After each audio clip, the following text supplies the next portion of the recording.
Hey there, Revere 311, former Marine infantryman, Revolutionary War reenactor, and amateur history enthusiast. And with this year commemorating the 250th anniversary of the start of the American Revolution, I thought we'd take a look back at how was the backbone of the Continental Army organized in the summer of 1775, and that will be the Infantry Regiment. The goal of this video is to provide you a quick yet informative overview of how units were organized during the American Revolutionary War. If you like this sort of content, please think about subscribing, like, comment, share, you know what to do.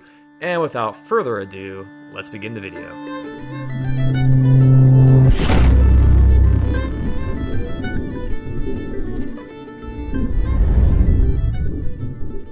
Before the Continental Army was officially formed, there was the New England Army, a loose coalition of colonial militias from Massachusetts, Connecticut, Rhode Island, and New Hampshire. This wasn't a standing army, it was a collection of local militiamen and Minutemen called up in direct response to the British march on Concord in April of 1775. These men rallied after the opening shots at Lexington and Concord and quickly moved to surround Boston, where British troops under General Gage were garrisoned. Let's break down some key points about the New England Army. First, it wasn't yet the Continental Army. This force operated under the authority of individual colonial governments and provincial Congress, not the Continental Congress. It was a regional force with no unified national command. Second, the command structure was improvised and sometimes chaotic. General Artemas Ward of Massachusetts took initial command of the forces around Boston. Other prominent leaders included Israel Putnam of Connecticut, William Prescott, and John Stark, all experienced officers in their own right, but operating without a central chain of command. Third, these forces played a crucial role in the Siege of Boston. After Lexington and Concord, New England troops effectively trapped the British in Boston,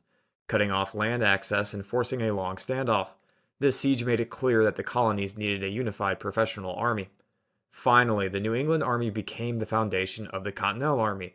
When the Second Continental Congress convened in May of 1775, it formally took control of the siege forces. On June 14th, Congress created the Continental Army, and the next day appointed George Washington as the commander-in-chief. In short, the New England Army was the first real American field army of the war. Though regional and loosely organized, it set the stage for a national fighting force and helped turn rebellion into revolution. Before we dive in, a caveat.